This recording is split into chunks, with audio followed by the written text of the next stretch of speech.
Hello, good morning, good evening to all of you. Good evening, good evening.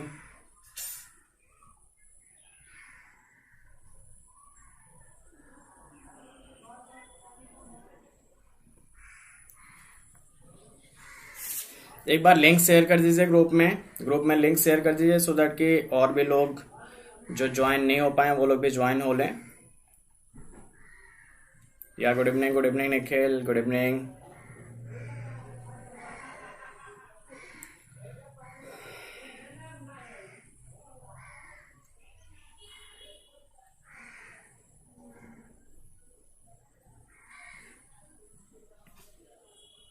Good evening. जल्दी से एक बार link share कर दीजिए और सभी लोगों को बोलिए कि ज्वाइन करें क्लास को.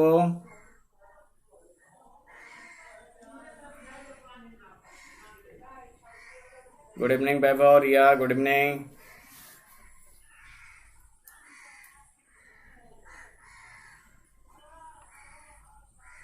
Good evening Anjali, Bimal, good evening.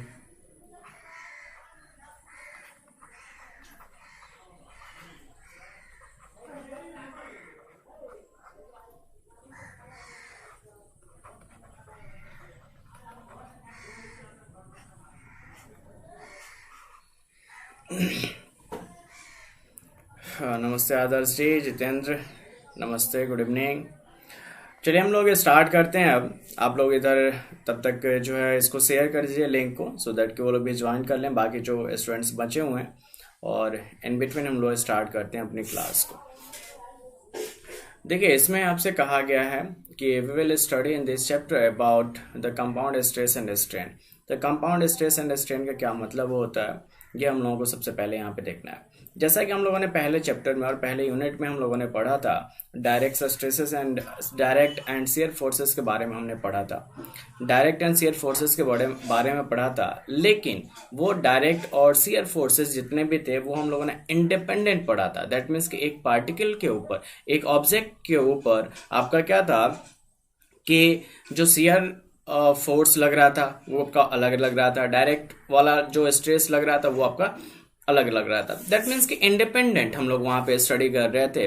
But in this chapter we will study कि जिसमें आपके पास स्ट्रेस, कंपाउंड स्ट्रेसेस का मतलब ये है कि यहाँ पे डायरेक्ट स्ट्रेस भी आपका एक्ट करेगा और शियर स्ट्रेस भी एक्ट करेगा. In those conditions what should be the value of the shear forces, और फिर ये स्ट्रेसेस भी फाइंड आउट करने के लिए होगा, या फिर डिफॉर्मेशन हमें पता करना होगा कि यहाँ पे कितना डिफॉर्मेशन होएगा.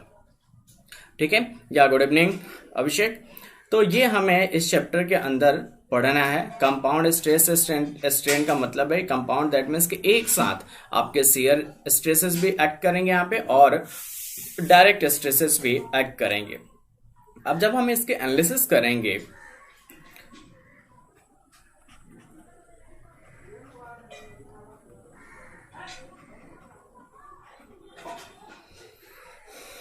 while analyzing a stress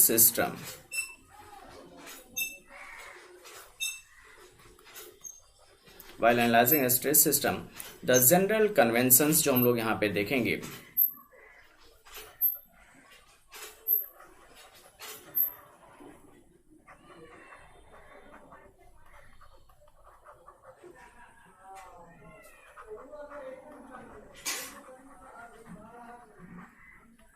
आप लोग इसमें जो जनरल कन्वेंशन हम लोगों को यूज करना है उसको पहले नोट डाउन कर लीजिए कि यहाँ पे जो टेंसाइल स्ट्रेस होगा, टेंसाइल स्ट्रेस को हम लोग पॉजिटिव कहेंगे.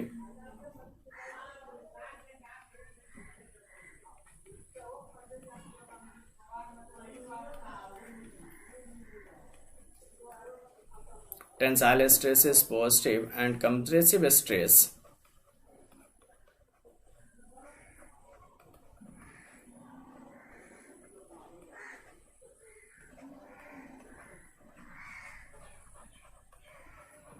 और जो यहाँ पे कंप्रेसिव स्ट्रेस, हाँ मैं सुबह वाला कंटिन्यू है ये, और जो कंप्रेसिव स्ट्रेस हम लोग यहाँ पे कंसिडर करेंगे that should be consider as negative. जैसे मान लीजिए टेंसाइल स्ट्रेस का मतलब ये है कि अगर आपने इस तरीके से रिप्रेजेंट किया, मान लीजिए इसको हमने सिग्मा एक्स नाम दिया, अगर आप ये बाहर की तरफ जा रहा है तो इसको हम लोग क्या कहेंगे, this should be called as tensile. अगर ये बाहर की तरफ ऐसे जा रहा है तो इसको हम लोग टेंसाइल कहेंगे, और यदि हमने इसका डायरेक्शन इस तरीके से रिप्रेजेंट किया है और इसको हम ले लेते हैं सिग्मा वाई, तो इसको हम लोग क्या कहेंगे, कंप्रेसिव कहेंगे। तो जहाँ पे आपको इस टाइप के कंप्रेसिव दिखता है उसको आपको लेना है नेगेटिव, और जहाँ पे आपको टेंसाइल दिखता है उसको आपको लेना है क्या, पॉजिटिव लेना है। ठीक है, उसको आप इसमें पॉजिटिव कंसीडर करेंगे। ये आपका एक साइन कन्वेंशन हुआ। दूसरा बी इसमें कहा गया है a pair of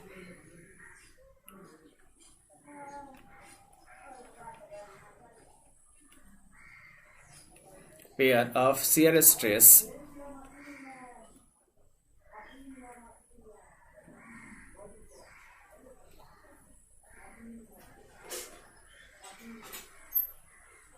on parallel planes। नहीं बीमार हो चुका था मॉर्निंग में, जो नए हैं यहाँ पे वो लोग अपना बता दीजिएगा। A pair of shear stresses on parallel planes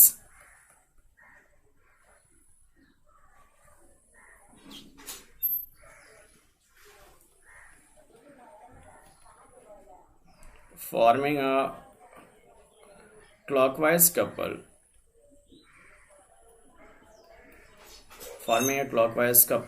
is positive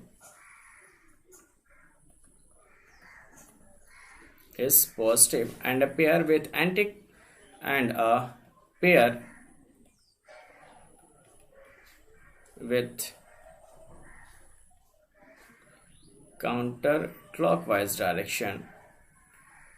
counterclockwise direction should be taken negative।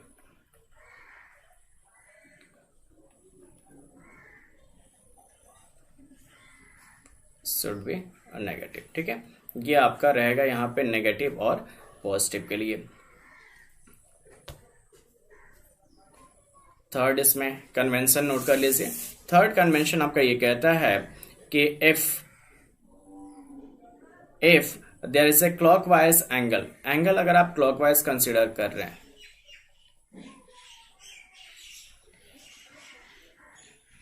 Clockwise angle is taken positive,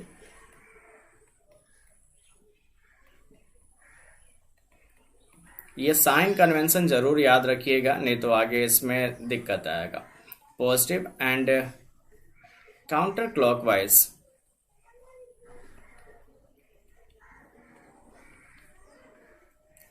clockwise is negative. अगर काउंटर क्लॉकवाइज आप एंगल वहां पे ले रहे हैं तो वो आपका क्या होगा, that should be taken as negative.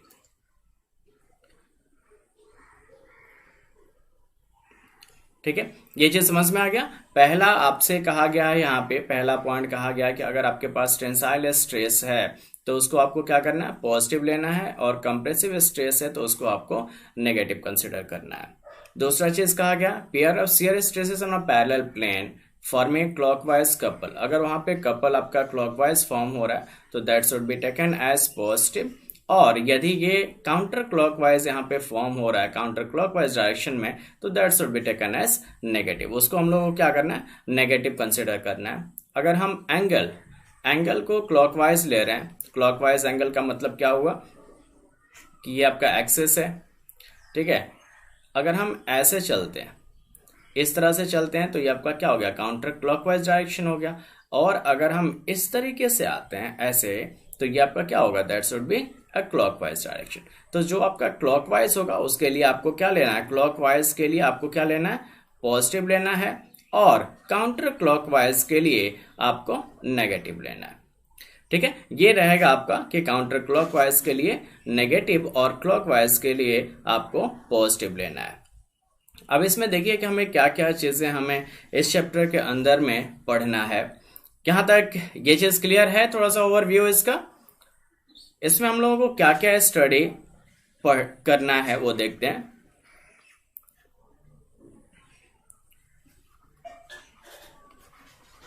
The following cases are being considered। The following cases are being considered. कुछ केसेस हम लोगों को जो कंसिडर करने हैं उसमें देखते हैं कि पहला केस आपका क्या दिया हुआ। पहला केस है direct stress condition.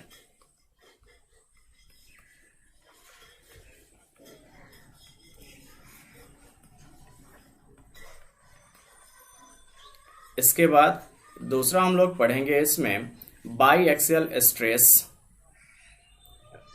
Counter clockwise angle कैसे बनेगा, ये आपका एक्सिस है। अगर आप एंगल्स जो हैं आप इस तरीके से बना रहे हैं ये, और इसको जो है ऐसे आप जो इसको मेजर कर रहे हैं ना, जो आप इसको मेजर कर रहे हो इस डायरेक्शन में इस तरीके से मेजर कर रहे हो, तो ये आपका क्या कहलाएगा, क्लॉकवाइज डायरेक्शन कहलाएगा। ये वाला आपका क्लॉकवाइज डायरेक्शन कहलाएगा। अगर आप मान लीजिए कि ऐसे लिए और इसको आप ऐसे मेजर कर रहे हो, इस डायरेक्शन में मेजर कर रहे हो, तो ये क्या कहलाएगा, काउंटर क्लॉकवाइज कहलाएगा। बस वो आपका डिपेंड करता है कि आप कैसे मेजर कर रहे हो। क्या पूछ रहे हो यूनिक?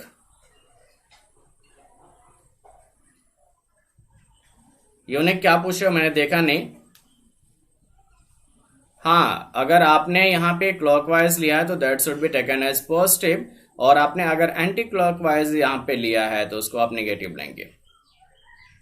एंगल किस चीज का लेंगे अभी हम बताएंगे, अभी बिमल आगे आने दीजिए। वहां पे जब हम लोग एंगल कंसिडर करेंगे तो आपको दिखाएंगे हम। थोड़ा सा वेट करिए, बस आप लोग इतना ध्यान रखिए कि उसको क्या नेगेटिव और पॉजिटिव कैसे लेना वो देखिए। ये चीज समझ में आ गया ना कि क्लॉकवाइज और एंटी क्लॉकवाइज एंगल कैसे हम लेंगे।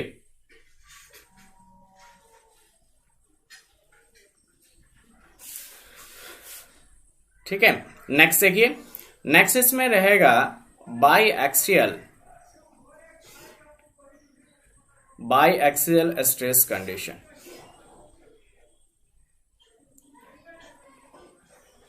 By axial stress condition. तीसरा है आपका प्योर शियर स्ट्रेस कंडीशन।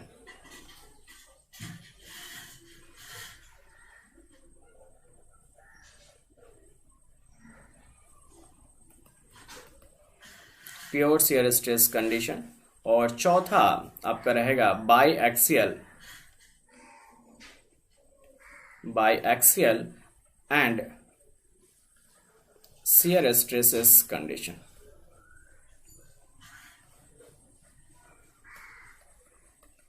ठीक है, ये चार यहां पे हम लोगों को स्टडी करना है।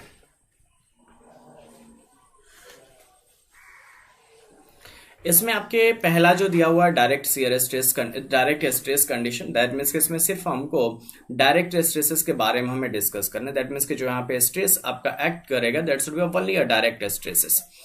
बाई एक्सियल स्ट्रेस में आपके पास क्या होता है कि इसमें डायरेक्ट स्ट्रेस भी रहेगा प्लस शियर स्ट्रेस भी रहेगा, दोनों चीजें रहेंगे, डायरेक्ट प्लस शियर दोनों चीजें रहेंगी यहाँ पे।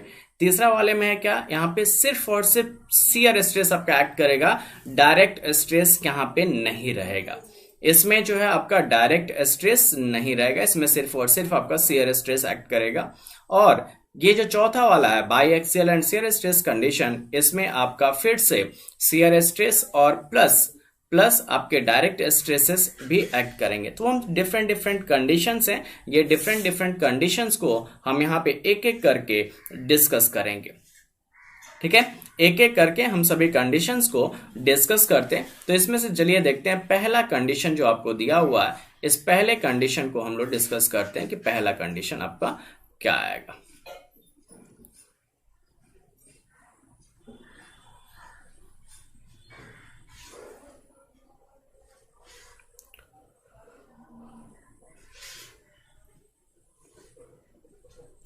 हाँ, वो थोड़ा सा एक्चुअली उसमें अच्छे से नहीं दिया हुआ था, वो इररिलेवेंट टाइप दिख रहा था। इसमें देखिए बहुत अच्छे से समझ में आएगा, इसलिए मैंने ये वाला बुक आप लोगों से बोला, क्योंकि इस बुक में ये बहुत ही अच्छी बुक है।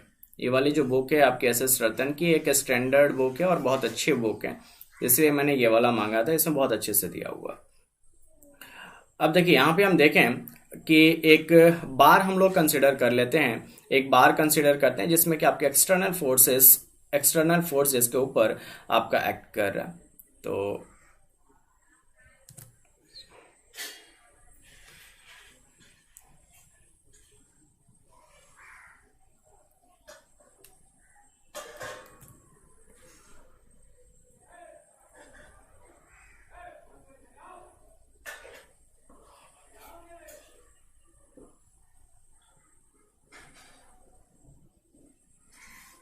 देखिए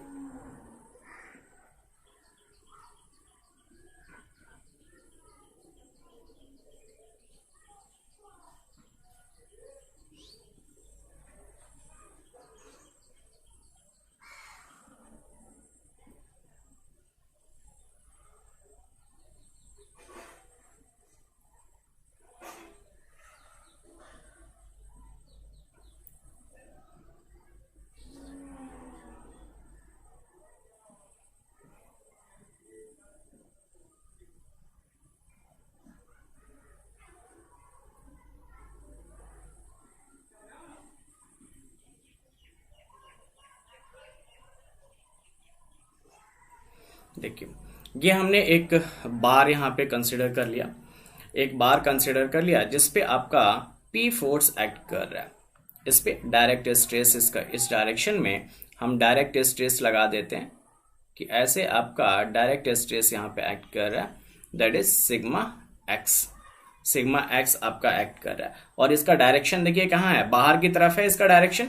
तो जब बाहर की तरफ रहेगा तो बाहर की तरफ अभी हमने आपको बताया था कि उसको आपको क्या लेना है, that should be taken as positive. उसको आपको क्या लेना है, जब बाहर की तरफ जाएगा तो उसको आपको पॉजिटिव कंसिडर करना है। दूसरी तरफ ये आपका एक इधर की तरफ भी हमने दिखा दिया कि यहाँ पे भी आपके पास ये स्ट्रेस एक्ट कर रहा है। सिग्मा एक्स स्ट्रेस आपका क्या है कि बाहर की तरफ एक्ट कर रहा है यहाँ पे। अब इसका एक छोटा सा एलिमेंट हम यहाँ पे कंसिडर करते हैं, एक बहुत ही छोटा सा एलिमेंट हम कंसिडर कर लेते हैं कि let us consider this small element. यहाँ पे ये हमने लिया,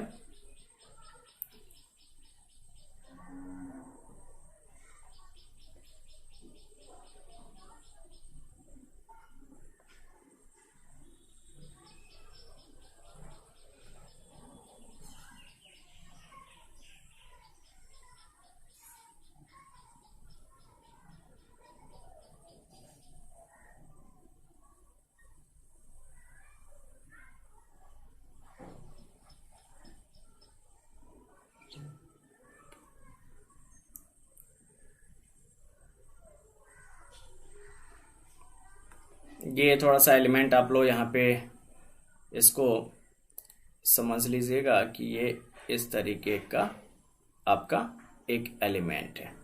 ऐसा आपने एक एलिमेंट यहाँ पे कंसिडर कर लिया, ठीक है। एक छोटा सा एलिमेंट आपने इसका कंसिडर किया, इसकी हम ऐसे हैचिंग कर देते हैं। Let us consider this as a hatches point.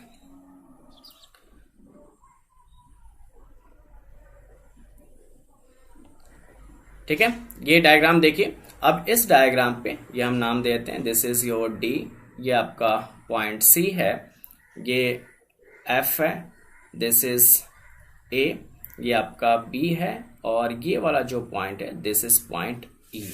ठीक है, ये आपका पॉइंट ई दिया हुआ है। यहाँ पे आपको डायग्राम क्लियरली दिख रहा है, डायग्राम दिख रहा है clearly.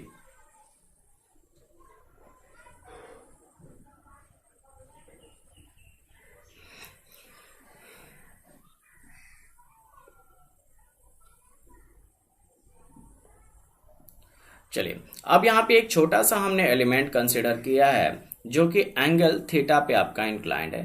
This is inclined at an angle of theta.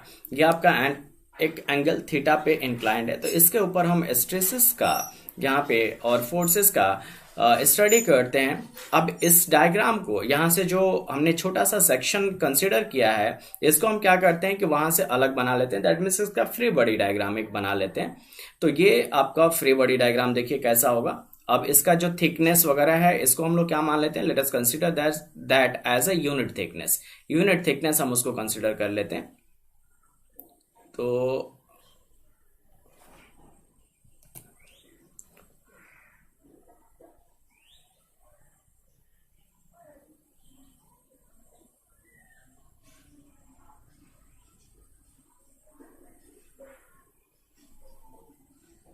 ये आपका हुआ यहाँ पे, दिस इज योर डायग्राम।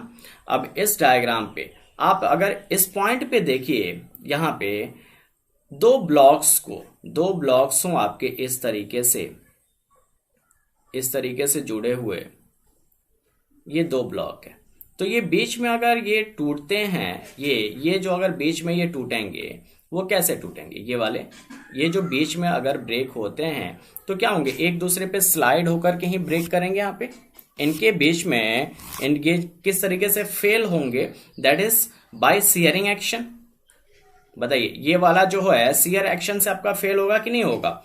तो यहां पे आपका क्या एक्ट करेगा? इस पॉइंट पे आपका एक्ट करेगा क्या? Shear stress. यहां पे आपका शियर स्ट्रेस एक्ट करेगा। एंड लेट अस कंसीडर, हमने बोल दिया कि यहाँ पे शियर स्ट्रेस कितने एंगल पे? थीटा एंगल पे आपका एक्ट कर रहा था, तो हमने इसको टाउ थीटा नाम दे दिया। क्या नाम दे दिया? Tau theta. थीटा को थोड़ा सा नीचे कर दें।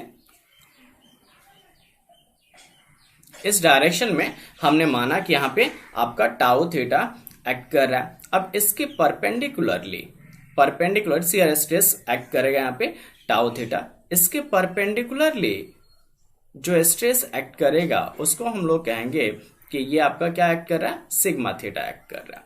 इसके परपेंडिकुलर यहाँ पे आपका सिग्मा थीटा एक्ट कर रहा है। ठीक है, नेक्स्ट देखिए आगे, ये आपका सिग्मा थीटा एक्ट कर रहा है। इस डायरेक्शन में देखिए, ये आपका क्या है? इस डायरेक्शन में आपका सिग्मा एक्स एक्ट कर रहा है। ये वाला डायरेक्शन आपका किसका है? सिग्मा एक्स का है। ये डायरेक्शन आपका सिग्मा एक्स का है। ये नाम दे दिए ए बी। ये वाला हमने लिया था ना, यहां से ये वाला काटा था, ये हमने यहां से ले लिया था, इस बाहर वाले ट्रायंगल जो आपका दिख रहा है फ्रंट फेसिंग। तो ए बी सी आपका इस ट्रायंगल का नाम था। ठीक है, ए बी सी इस ट्रायंगल का नाम था। तो हमने यहां पे लिया कि आपका फोर्स इस डायरेक्शन में जो स्ट्रेस लग रहा है that is your sigma x, और यहाँ पे थीटा सिग्मा थीटा लग रहा है, इधर आपका टाउ थीटा लग रहा है। आगे देखिए, इसमें लेट, यहाँ पे एज्यूम करते हैं कि late dy is equals to length of the side BC।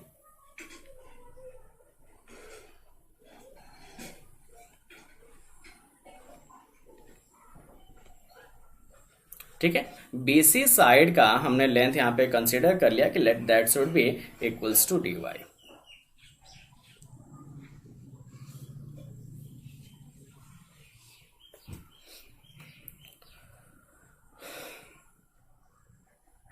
ds, that is the length of the side AC,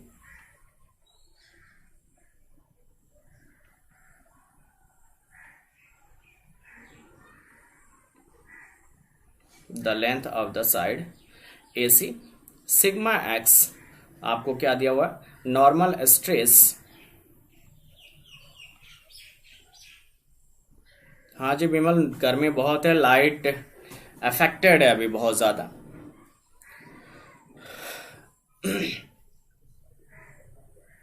normal stress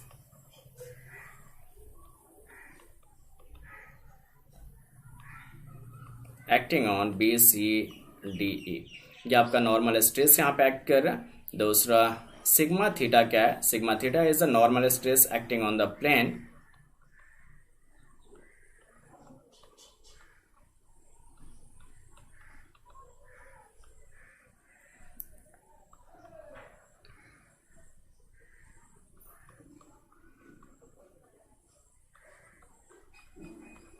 ACDF पे आपका एक्ट कर रहा है। और एक आपका टाउ थीटा हमने यहाँ पे लिया था, and tau theta is acting at, ये कहाँ पे एक्ट कर रहा है? शियर स्ट्रेस है।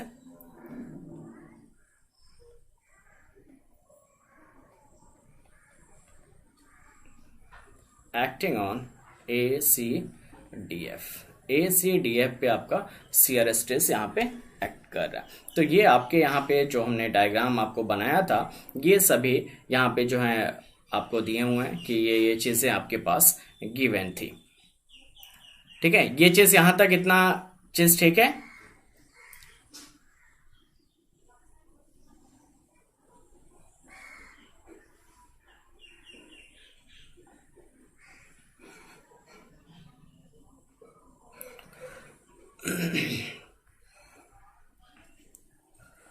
अब देखिए, अब इसके हम लोग कंपोनेंट्स लेते हैं। अब इसके कंपोनेंट्स लेते हैं। चूंकि ये आपका जो दिया हुआ है, ये जो आपका दिया हुआ है ये आपका किसी और डायरेक्शन में है, और हमें यहाँ पे एक्स और वाई एक तरह से हम कह सकते हैं कि आपने एक्सिस को आपने इस तरीके से यहाँ पे लिया है। एक्सिस जो है आपका एक्स और वाई कुछ इस टाइप से है। तो हम लोग इसको रिजॉल्व करेंगे। तो जो इसको रिजॉल्व करेंगे तो एक तो आपका जाएगा इधर की तरफ, this is your sigma x. ये क्या हो जाएगा, सिग्मा एक्स, और यहाँ पे कौन सा होगा, साइन थीटा या कोस थीटा, क्या होगा आपका। यहाँ पे आपका दो कंपोनेंट में इसको हम लोग ब्रेक करेंगे। एक कंपोनेंट हो जाएगा सिग्मा एक्स इंटू, तो इसको हम इरेज कर दें।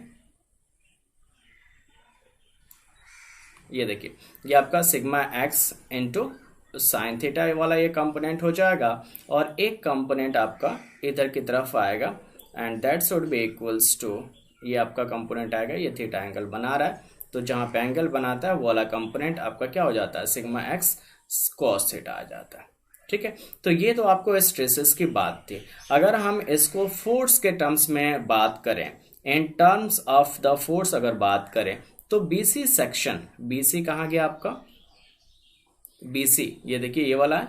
बीसी का हमने कितना माना है कि let the length of the BC is equals to d y. तो आपका जो एरिया यहाँ पे होता है, आपने पढ़ा है कि stress is equals to force into area, force into area पढ़ा है। ठीक है, कि फोर्स इनटू एरिया होता है। तो अगर हम यहाँ पे एरिया से मल्टीप्लाई कर दें, एरिया से मल्टीप्लाई कर दें, तो क्या ये आपका फोर्स बन जाएगा। एक बार सभी लोग मुझे बताइए यहाँ पे, और नहीं समझ में आ रहा हो तो प्लीज आप लोग बोलिए, मैं फिर से इसको समझा देता हूं कि ये डी वाई कैसे हुआ। डी वाई कैसे हुआ ये चीज मैं आपको समझा देता हूं।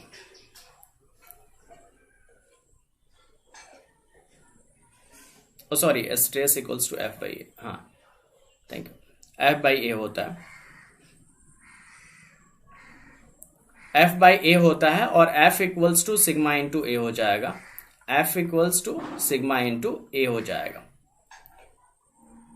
ठीक है, अब यहां पे जो आपका एरिया होता, कोई आपने रेक्टेंगुलर आपके पास ऑब्जेक्ट है, रेक्टेंगुलर आपके पास ऐसे ऑब्जेक्ट है, तो इसका एरिया अगर निकालना होगा तो क्या होता है, that is equals to length into breadth, length into breadth होता है। तो आपके पास लेंथ दिया हुआ है डी वाई, और जो इसकी थिकनेस है, इसके थिकनेस को हमने मान लिया है कि let us consider that as a unit thickness. इसका हम लोग थिकनेस कैसे मान लेंगे, यूनिट थिकनेस मान लेंगे, तो इसका एरिया डी वाई हो जाएगा कि नहीं हो जाएगा, बताइए। अगर हमने थिकनेस इसका यूनिट मान लिया, यूनिट थिकनेस का ऑब्जेक्ट माना है, तो इसका एरिया कितना हो जाएगा, डी वाई हो जाएगा, लेंथ इंटू ब्रेड्थ। तो ये आपका इंटू डी वाई हमने कर दिया, तो यहां पे भी आपका क्या होगा, डी वाई से मल्टीप्लाई हो जाएगा, और यहां पे भी आपका डी वाई से मल्टीप्लाई हो जाएगा। तो ये क्या बन गया, सभी आपके फोर्सेस बन गए। ठीक है, इज इट क्लियर, ये आपके फोर्सेस बन गए। अब हमने एसी साइड, जो साइड एसी है उसका हमने कितना माना है, डीएस माना हुआ है, तो इसका एरिया कितना आ जाएगा, डीएस, क्योंकि थिकनेस आपके पास ऑलरेडी आपने माना है कि that is of unit thickness. तो अगर यूनिट थिकनेस का है तो फोर्स आपका क्या हो जाएगा, स्ट्रेस इनटू डीएस। ठीक है, sigma tau theta into DS, और ये कितना हो जाएगा, सिग्मा थीटा इंटू डीएस, ये चीज हो जाएगा। ठीक है, इतना आपका ये फ्री बॉडी डायग्राम क्लियर होना चाहिए। अब अगर फ्री बॉडी डायग्राम क्लियर है तो देखिए अब हम इसको क्या करते हैं।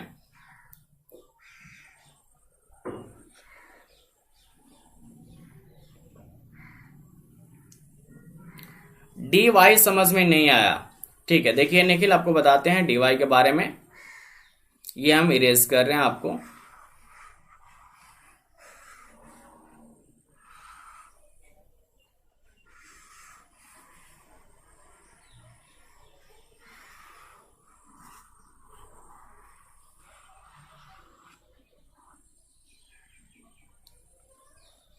देखिए डी वाई के बारे में हम आपको बताएं कि इसमें आपको क्या दिया हुआ है। मान लीजिए कि ये आपका इस तरीके से एक ट्रायंगल है ना, ये आपका एक ट्रायंगल है। अगर मैं इसकी एरिया पूछूं, सिर्फ एक ये साइड है, इसका एरिया पूछूं, तो ये क्या होगा, लेंथ इंटू थिकनेस आप कह सकते हैं, लेंथ इंटू थिकनेस। बताइए, यही तो होता है ना एरिया, लेंथ इंटू ब्रेड्थ। अगर एक पार्टिकुलर साइड की हम बात करें तो आपको कैसा दिख रहा है, that is an rectangular type आपका दिख रहा है ना, रेक्टेंगुलर टाइप दिख रहा है। और अगर वो रेक्टेंगुलर टाइप दिख रहा है, रेक्टेंगुलर टाइप दिख रहा है, तो उसका एरिया कितना हो जाएगा, डी वाई इंटू थिकनेस हो जाएगा। बताइए।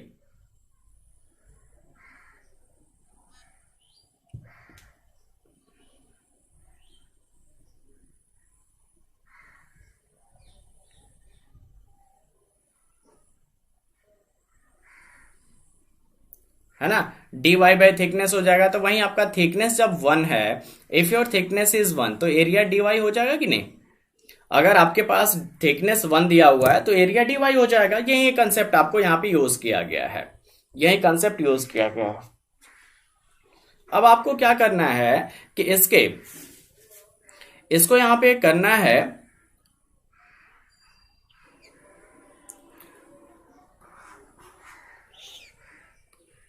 यूनिक। ये आपका डिफरेंट कंसेप्ट है बिल्कुल, उससे जो हमने बताया था उससे बिल्कुल डिफरेंट कंसेप्ट है। तो अब देखिए, अब इसको ध्यान से देखिए जरा। अब आपको यहां पे करना क्या है कि आपको जो है एक्स और वाई डायरेक्शन के फोर्सेस को लेकर के इक्वल करना है, फोर्सेस को लेकर के, एक्स और वाई डायरेक्शन के फोर्सेस को लेकर के इक्वल करना है। यहाँ पे जो आपने एक्सिस कंसीडर किया है, एक्सिस जो कंसीडर किया वो ये किया है कि ये आपका एक्स एक्सिस है और इधर की तरफ आपका वाई एक्सिस है। तो अगर हम वाई एक्सिस की बात करें, कि वाई डायरेक्शन की फोर्सेस को बात करें, वाई डायरेक्शन की फोर्सेस को बात करें, तो देखिए कौन कौन से फोर्स आपके पास एक्ट कर रहे हैं।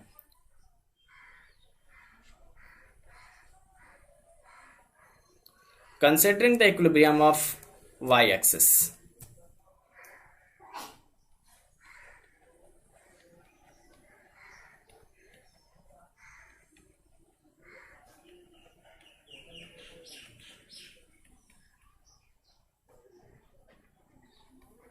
या गुड इवनिंग स्वदेशी स्टार जी।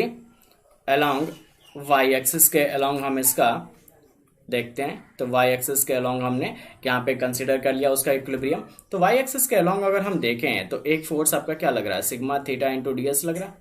सिग्मा थीटा इंटू डीएस आपका एक फोर्स लग रहा है, ठीक है, एक फोर्स लगा sigma theta into DS, minus दूसरा फोर्स आपका क्या लग रहा है, ये वाला लग रहा है सिग्मा एक्स को, ये देखिए sigma x into d y into cos theta, ये फोर्स लग रहा है। इन दोनों का सम कितना होना चाहिए, 0 के बराबर होना चाहिए, 0 के बराबर होना चाहिए कि नहीं। या गुड इवनिंग शशांक, इन दोनों का सम आपका 0 के बराबर हो जाना चाहिए, क्योंकि इक्विलिब्रियम कंडीशन आपका यही कहता है कि sum of all the forces in y direction should be equals to 0। तो ये आपका वाई डायरेक्शन था और इस डायरेक्शन के सभी फोर्सेस का सम आपका 0 के बराबर होना चाहिए। तो ये हमने कर दिया इसको 0 के बराबर। तो यहां से जरा सॉल्व करिए, इसको क्या मिलता है। यहां से अगर आप इसको सॉल्व करते हैं तो you will get sigma theta into d s, and that should be equals to sigma x into d y into cos theta, ये हो जाएगा। और you can also write sigma theta is equals to sigma x into d y into cos theta divided by ds। आप ऐसे लिख सकते हो इसको, आएगा यहां तक। ये चीज बताइए, क्लियर है। ये सभी लोग बताइए एक बार, यहां तक क्लियर है कि नहीं।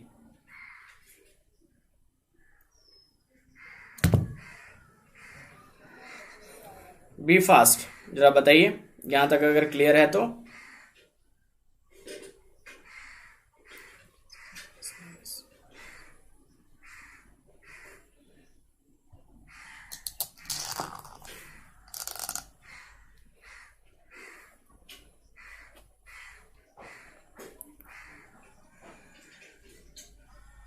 चलिए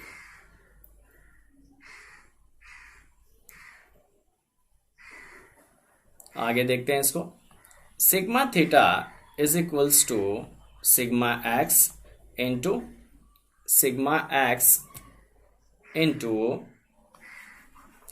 डी वाई कॉस थीटा, और डीएस को हम इन टर्म्स ऑफ अगर डीएक्स लिखें, डीएस को अगर डीएक्स के टर्म्स में लिखें तो क्या हो जाएगा, ये आपका ये हो जाएगा, इसको हम ऐसे लिख सकते हैं dy divided by cos theta. बताइए, अगर ds, ये आपका ds है, ये आपने ट्रायंगल बनाया ना, ये बनाया है, ये आपका dy था, ये आपका ds था, ये एंगल आपका थीटा दिया हुआ है ना। तो अगर आप cos थीटा के टर्म्स में बात करें तो ये आपके पास क्या है, दिस इज योर बेस, ये आपका बेस है, ये आपका परपेंडिकुलर हो जाएगा और ये हाइपोटेनस हो जाएगा। तो वहां से आप रिलेशन निकाल लीजिए, इसका रिलेशन निकाल लीजिए तो dy बाई कॉस थीटा हो जाएगा, और आपका यहाँ पे dy से dy कैंसिल हो जाएगा, और sigma theta equals to sigma x into cos square theta हो जाएगा। एक आपका ये रिलेशन हो गया कि sigma theta equals to sigma x into cos square theta. ठीक है,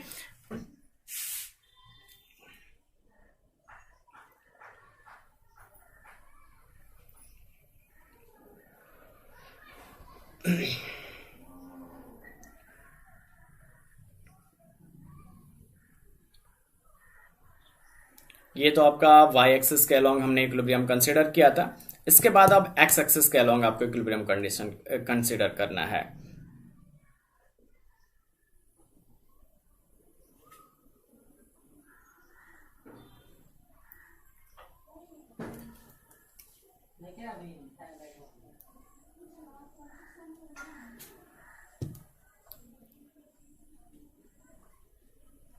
अब देखिए, अब इसको हम x एक्सिस के अलोंग करते हैं कंसीडर।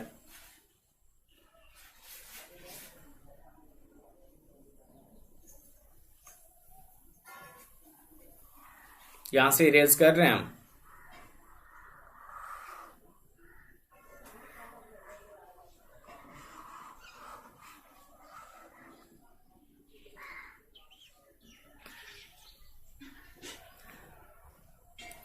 अब जब हम इसको x एक्सिस के अलोंग कंसीडर करेंगे, अलोंग x एक्सिस कंसीडर करिए, तो जब x एक्सिस के अलोंग कौन कौन से फोर्सेस लग रहे हैं, टाउ थीटा इंटू ds, और ये लग रहा है आपका sigma x sign theta into dy।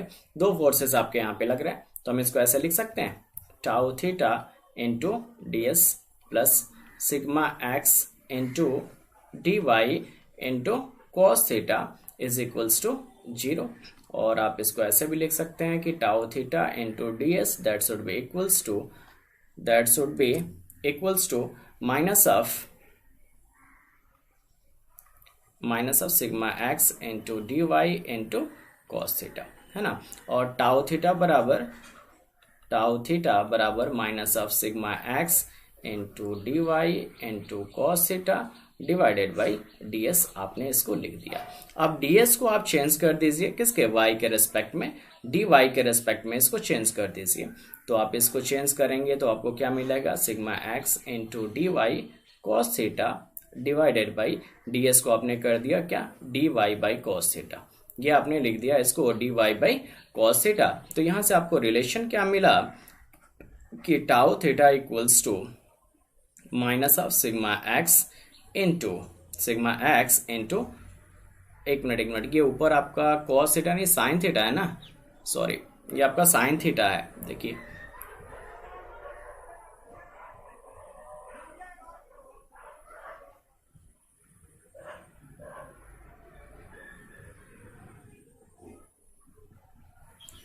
ये आपको साइन थीटा दिया हुआ है डायग्राम में, देखिए ये आपका साइन थीटा है, दिस इज इक्वल्स टू इतना इंटू साइन थीटा, और ये भी हो जाएगा यहाँ पे साइन थीटा हो जाएगा, यहाँ पे भी आपका साइन थीटा हो जाएगा। ठीक है, ये आपका दिया हुआ है, ये साइन थीटा दिया हुआ है। तो आप इसको क्या लिख सकते हो, आप लिख सकते हो sigma x into sign theta into cos theta लिख सकते हो, sign theta into cos theta लिख सकते हो, और टाउ थीटा बराबर आप इसको 1/2 से यहाँ पे हमने मल्टीप्लाई कर दिया, तो ये बन जाएगा आपका कितना, 2 sine theta into cos theta बन जाएगा, है ना। And now this should be equals to tau theta equals to -1/2 into sigma x into sine 2 theta. ठीक है, 2 sine theta into cos theta आपका साइन 2 थीटा होता है। तो आप इसको इस तरीके से लिख सकते हैं। तो दूसरा रिलेशन आपको ये मिल गया।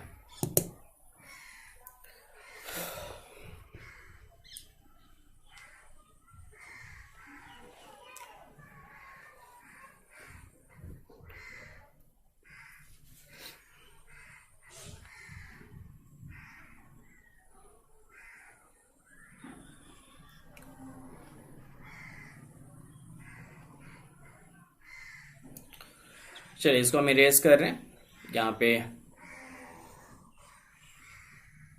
यस, पहला कंडीशन हम आपके साथ डिस्कस करेंगे। नेक्स्ट कंडीशन जो है आगे फिर नेक्स्ट क्लासेस में डिस्कस किया जाएगा।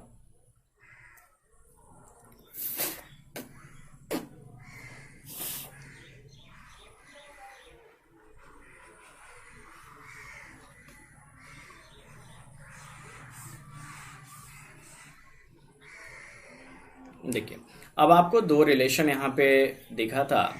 एक रिलेशन दिखा था कि sigma theta equals to sigma x into cos square theta, एक रिलेशन आपको दिखा था। दूसरा रिलेशन आपको दिखा था कि tau theta is equals to -1/2 sigma x into sine 2 theta. ये आपको दूसरा रिलेशन यहाँ पे दिखा था। ये दो रिलेशंस आपको मिले थे सिग्मा थीटा और टाउ थीटा के टर्म्स में। अब यहाँ पे देखिए जरा, अब यहाँ पे हम आपको कंडीशंस लेते हैं और पहला कंडीशन हम ले रहे हैं कि when theta is equals to 0 degree है। जब थीटा आपका 0 डिग्री रहेगा तो इस केस में देखिए क्या आएगा। जब थीटा आपका 0 डिग्री रहेगा तो आपको क्या मिलेगा, यहां से तो यही मिलेगा ना कि sigma theta is equals to sigma x, क्योंकि cos 0 का मान 1 होता है तो sigma theta equals to sigma x हो जाएगा। ये से समझ रहे हैं ना आप लोग? Sigma theta equals to sigma x हो जाएगा और इस कंडीशन में आपके पास टाउ थीटा का मान कितना आएगा? टाउ थीटा आएगा 0 डिग्री, 0 डिग्री नहीं, 0 आएगा। टाउ का मान आपका कितना आएगा? 0 आएगा। दैट मीन्स कि इस कंडीशन में आपके पास ये कौन सा कंडीशन है? This is a condition in which only direct stresses are acting. इसमें आपको सिर्फ और सिर्फ डायरेक्ट स्ट्रेस एक्ट कर रहा है। शियर स्ट्रेस यहाँ पे आपको क्या मिलेगा? 0 मिलेगा। शियर स्ट्रेस का मान आपको 0 मिलेगा। दूसरा देखिए, when theta is equals to 45 degree, जब थीटा आपका 45 डिग्री होगा तो सिग्मा थीटा किसके बराबर हो जाएगा? सिग्मा x/2 के बराबर हो जाएगा। एंड टाउ थीटा इस केस में क्या आएगा? मैक्सिमम आएगा, ये सिग्मा x/2, और ये नेगेटिव आ रहा है तो नेगेटिव आने का मतलब क्या है? नेगेटिव आने का मतलब ये है कि दैट मीन्स कि ये मैक्सिमम है और इसका डायरेक्शन कैसा है? काउंटर क्लॉकवाइज डायरेक्शन है ना। इसका डायरेक्शन आपका कैसा होगा? काउंटर क्लॉकवाइज डायरेक्शन होगा। तीसरा हम कंसीडर करते हैं कि when theta is equals to 90 degree है। जब आपके पास थीटा 90 डिग्री होगा तो in that condition you have sigma theta आपका कितना हो जाएगा? 0 हो जाएगा, है ना। सिग्मा थीटा आपका 0 हो जाएगा एंड टाउ थीटा का मान आपका कितना हो जाएगा? सिग्मा x/2 हो जाएगा। 0 हो जाएगा ना, साइन है ना यहाँ पे, 0 हो जाएगा। ये आपका सिग्मा थीटा का मान कितना आ जाएगा? 0 आ जाएगा। बताइए, जब आपने 90 लिया तो यहाँ पे सिग्मा थीटा भी 0 हो गया और टाउ थीटा भी 0 हो गया। दैट मीन्स कि जब आप 90 डिग्री पे उसको कट कर रहे हो तो इन दैट केस आपका डायरेक्ट स्ट्रेस और शियर स्ट्रेस दोनों ही 0 हो जाएंगे। चौथा कंडीशन है कि जब आपके पास थीटा का मान 135 डिग्री होगा, थीटा का मान 135 डिग्री होगा तो सिग्मा थीटा जो आएगा वो सिग्मा x/2 आएगा एंड टाउ थीटा जो आएगा ये आपका क्या आ जाएगा? पॉजिटिव आ जाएगा इस केस में, तो सिग्मा x/2 आ जाएगा। ज्योति कह रही है कि ds की जगह पे dy/cos कैसे आया? बताते हैं अभी। बहुत लेट कर दिया आपने पूछने में, बहुत लेट कर दिया। चलिए अभी बताते हैं हम आपको। ये आपका कितना आया, सिग्मा एक्स बाई 2 आ गया। दैट मीन्स इस केस में भी क्या होगा, ये मैक्सिमम होगा और डायरेक्शन आपका कैसा हो जाएगा, क्लॉकवाइज डायरेक्शन हो जाएगा। डायरेक्शन इसका क्लॉकवाइज हो जाएगा। तो ये आज हम लोगों का जो है पहला वाला ये केस हमने कंसिडर किया है। तो ये सारी चीजें हमने इसमें केसेस भी कंसिडर कर लिए। अब इसका जब हम रिजल्टेंट निकालने जाएंगे, रिजल्टेंट स्ट्रेस ऑन, क्योंकि यहाँ पे स्ट्रेसेस आपके दो तरीके के लग रहे हैं, एक आपका शियर स्ट्रेस भी लग रहा है और डायरेक्ट स्ट्रेसेस भी लग रहा है। तो रिजल्टेंट की जब हम बात करें सिग्मा आर, तो sigma R should be equals to कितना हो जाएगा, सिग्मा थीटा का स्क्वायर प्लस टाउ थीटा का स्क्वायर। ये आपका रिजल्टेंट हो जाएगा। अब यहाँ पे आप पुट कर दीजिए, दोनों की वैल्यूज पुट कर दीजिए और दोनों की वैल्यूज आप पुट करके सॉल्व करिएगा तो कितना आ जाएगा, देखिए जरा, दोनों की वैल्यूज पुट करिए और सॉल्व करिए इसको। ये आ जाएगा sigma x root under cos to the power 4 theta plus sine square theta into cos square theta आ रहा है। अब इसको फर्दर आप सॉल्व करिए तो यहां से resultant sigma R should be equals to sigma x into cos theta, sigma x into cos theta हो जाएगा। या गुड इवनिंग तनु, ये सोम चल रहा है स्ट्रेंथ ऑफ मटेरियल। आपके अनअकैडमी पे क्लास अभी 7 बजे है, तो आप लोग 7 बजे मिलिएगा वहां पे, ठीक है? 7 बजे क्लास होगी वहां पे अनअकैडमी पे। एंगल जब आपको निकालने के लिए कहा जाए, चलिए यहां तक ठीक है, इतना आपने यहां पे सॉल्व कर लिया कि दिस आर द थिंग्स कि sigma R equals to sigma X cos theta हो गया। अगर आपसे कहा जाए कि बताइए कितने एंगल पे रिजल्टेंट जो है कितने एंगल पे, तो उसको हम लोग मान लेते हैं दैट इज tan फाई। तो tan phi equals to Y by X होता है ना, वाई बाई एक्स होता है। तो इसको पुट कर दीजिए वाई बाई एक्स को, sigma x into sign theta into cos theta और डिवाइडेड बाई एक्स। तो एक्स आपका कितना आया था, sigma x into cos square theta आया था। तो यहां से आपको ये क्या मिलेगा, यहां से मिलेगा tan थीटा मिलेगा। दैट मीन्स कि जो रिजल्टेंट है वो आपके उतने ही एंगल पे रहेगा।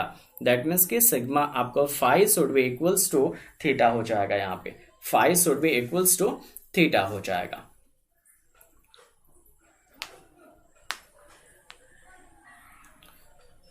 यानी यहां पे इसको लिख लीजिएगा, दैट मीन्स कि it is always in the direction of the applied stress.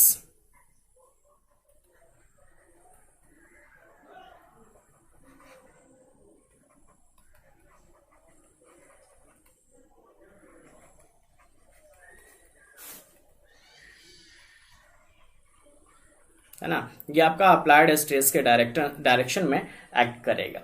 तो ये चीज था आप लोगों का आज का। और नेक्स्ट जो है मैं आपको बता दूं कि कल हम लोग क्लास यहाँ पे कंटिन्यू नहीं कर पाएंगे। एक्चुअली कल आपकी क्लास नहीं रहेगी, मंडे को आपकी क्लास नहीं है। अब फिर Tuesday onward, Tuesday Wednesday Thursday regular basis पे हम आपको जो है सैटरडे संडे ये रेगुलर बेसिस पे आप लोग टाइमिंग रखिएगा। 4:30 बजे शाम को हम लोग यहाँ पे क्लास कंडक्ट करेंगे, 4:30 बजे।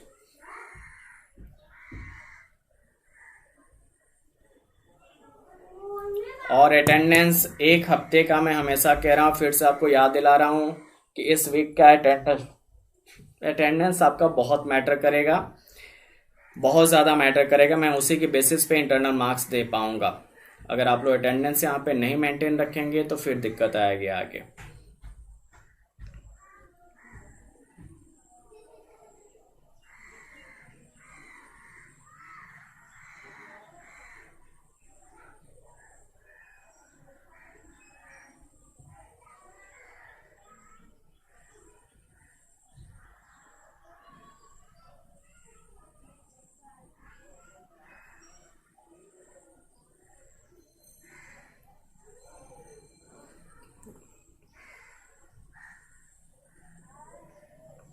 Okay then bye bye to all of you.